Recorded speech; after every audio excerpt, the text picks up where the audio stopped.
Good morning. I am Rick Anthony. I'm director here of Recreation and Parks. Welcome to beautiful Quiet Waters Park. As many of you know, we are in the budget season, and at this time I would like to welcome up our County Executive, Stephen R. Shue.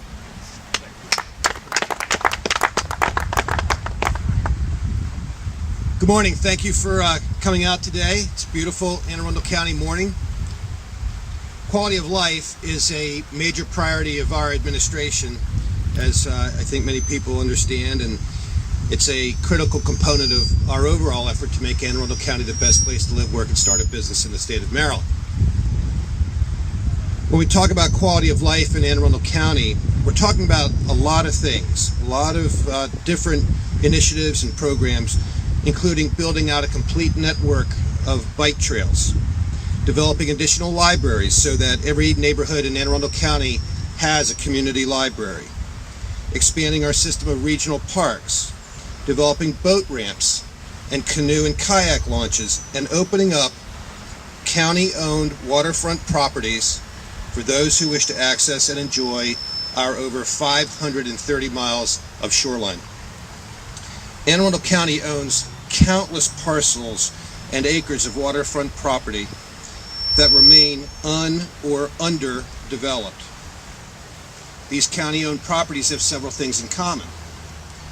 They are beautiful. They are functional. They are publicly owned and were bought with taxpayer dollars, and they are generally closed to the public. We stand here today at a waterfront park that shares all of those characteristics except for the last one. Quiet Waters Park is beautiful, functional, and publicly owned, but it is open to the public. This park is enjoyed by thousands of our citizens each and every year. Today, we take this park for granted as an integral component of our network of regional parks. It's enjoyed by so many people each and every day, but back in 1990, there was severe opposition to this park. They claimed it would bring noisy crowds.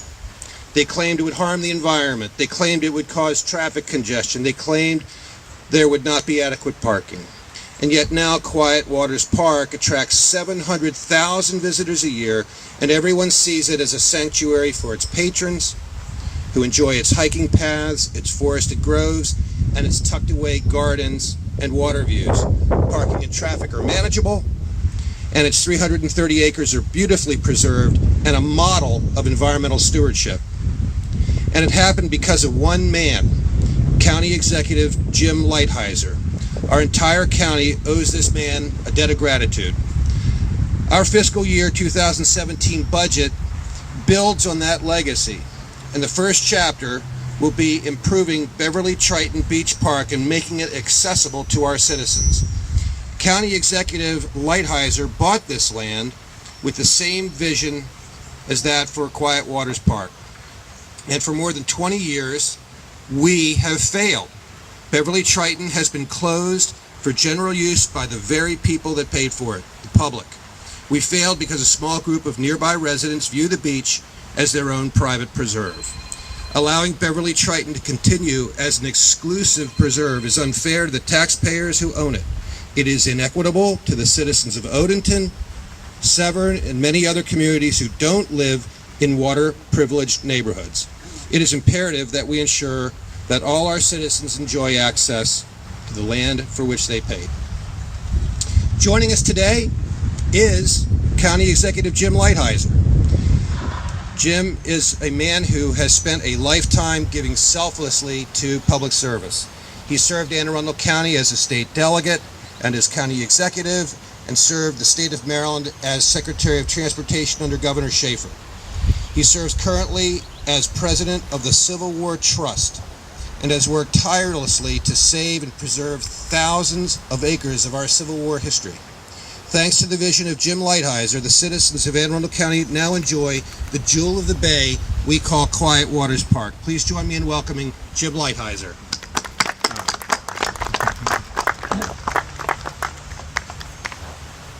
Thanks, Steve, for those not very nice words. It's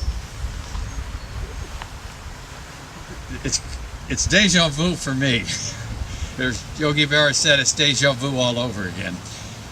I'm standing here and I'm thinking back to about 1986, 1987, when just a few years before I'd announced that we had bought what is Quiet Waters Park. And by the way, it was called Quiet Waters. It was a farm.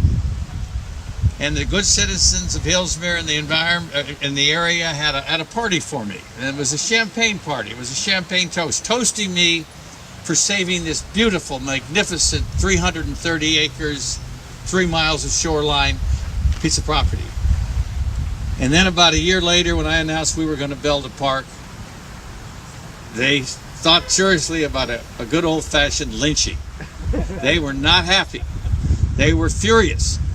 And I can tell you this without going into the who struck John. Two things. One, it was the toughest political fight of my 16 years in politics. And Steve, welcome to the NFL, because you're going to get it. The second thing I can tell you is that the day we opened it, Labor Day, 1990, everybody loved it. Everybody in the community, no exceptions, loved it. And as you said, County Executive Hsu, the numbers speak for themselves. It is unarguably one of the finest parks of its kind, a passive park, exactly like what you're proposing, in the Baltimore, Washington region, not Anne Arundel County, not Maryland, the Baltimore County region. And I commend you for having the you-know-whats to take what you're proposing, Mayo, and make it into a park. And I'd like to say this. I paid we, the citizens, it wasn't I, paid $3.2 million for that 340 acres. And a little bit of history. In 1982, when I was campaigning for county executive, I was down in Mayo, and they took me to Beverly Triton. And it was a magnificent piece of ground. It's got a mile of water shoreline on the Chesapeake Bay. It's got ponds. It's got everything.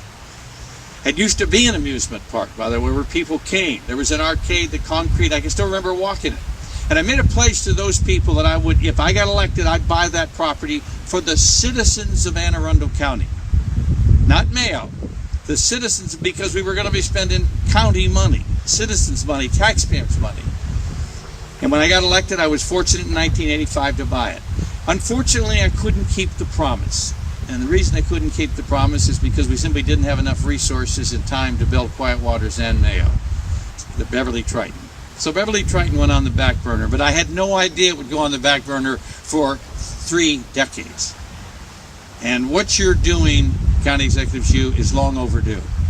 You're taking an asset that our citizens spent $3.2 million of their hard-earned taxpayer money, and you're making it a working asset. You're making it an asset that the citizens can finally enjoy. And to the good folks in Mayo area, and I know that area, I understand your trepidation. I truly do. I saw it firsthand here at Quiet Waters. I know it just as a human being. You're worried about traffic. You're worried about who's going to come here. You're worried about a lot of things. But I can tell you this from experience, and I'm not a politician making promises he can't keep because I ain't running for anything. I can tell you 3 things. I can guarantee 3 things. One is this park. The County Executive Hsu and the County Council and the county government are going to build. One is it's going to improve the quality of life. As nice as it is at Mayo, it's going to be better. And if you doubt me on that, walk 100 yards that way, south and east, and knock on a door on anybody in Hillsmere and ask them if it didn't improve the quality of life in the area. The second thing I'll guarantee is it's going to raise your property values. Your property, one of your biggest investments, is going to become more valuable because of this park. And the third thing I'm going to guarantee you is you're going to love it. You're absolutely going to love it. It is going to be an asset to your community that you wonder how you lived without. And I sincerely mean that. And if anybody doubts any of those 3 things I said, any of those 3 guarantees I made, go next door to Hillsmere and knock on any door that you choose to. Somebody that's been here, and ask them what they think about Quiet Waters Park. To the citizens of Mayo, I say in a few short years, God willing, you'll be saying the same thing. The last comment I'll make is to the county council, because in the end, in our system of government, the county council's got to come up with a budget. And for those county council people that are wavering, and believe me, in 1986, whenever it was when we got this approved, they were wavering then too. But Maureen Lamb, who was the county councilwoman, God rest her soul, held tight, as did the rest of the council. And I would say to these council people, you'll look back on this, if you vote for it, as one of the best decisions you made during that term as county council. Trust me on that one. It's politically difficult, but it's in the best interests of the citizens of this county, particularly the citizens of Mayo, that this park, this asset that we spent $3.2 million on 31 years ago, finally be developed. County Executive Hsu and what I hope to be certainly the County Council, I congratulate you on finally keeping my promise. Thank you.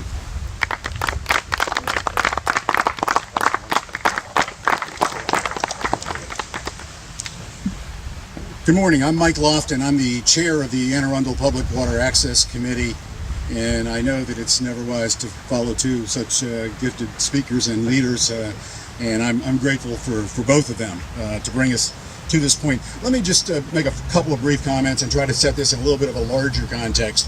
When those of us that have been at the grassroots level doing advocacy over the last half dozen years or so began to look, one of the things that we found, and it had already been discovered, is that the Chesapeake Bay is darn hard to get to.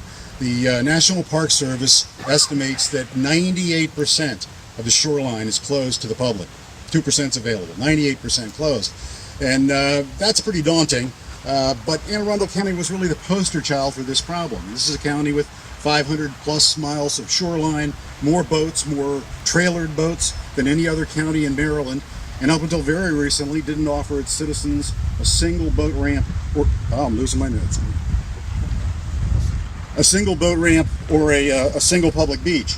Well, that started to change, and there's a sea change underway, and those of us out at the grassroots level see it, and certainly the advanced work that County Executive Lighthizer did, and that now County Executive Hsu is pushing to implement. There's the next generation of water access advocates right there. That's my granddaughter. And the Rec and Parks Department, under Rick Anthony's leadership, we see real progress being made, and it's very gratifying. And a couple of things I think have changed that have gotten us off the dime and gotten it moving. Certainly it's the new leadership in the county executive's office, but it's a few other things as well. In the past, when you got to this point in the process, where the spot was picked and the proposal was made, the only voice heard was the voice of the opponents, and they always prevailed, and that's why there's so much of this public land that you can't get to. Well, that's changed. There is now an organized group of advocates. We show up, we speak up, and frankly, I think we're on the right side of the issue. There's also been an explosion of new people coming to the water. The people that paddle kayaks, that get on kite boards, that are kayak fishermen, board sailors. There's an explosion of new people, and these people want to get to the water. They're for the most part, they're young, they're well educated, and they're active. And so they've been part of this army that showed up to press for this increased access. This is a park, folks. This is not a landfill. I live near a landfill. This is not a sewage sludge lagoon. I live near a sewage sludge lagoon. This is a park. We've run parks in this country for over 100 years. We know how to do it. I'm confident that we can make this park an asset to the immediate residents and to all of the citizens of the region. And I look forward to the day. So thanks a lot, guys.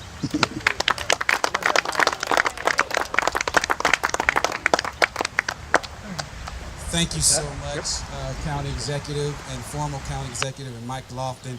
I don't think that they could have said it any better than what they did. So I appreciate you all coming out today, and let's continue to make progress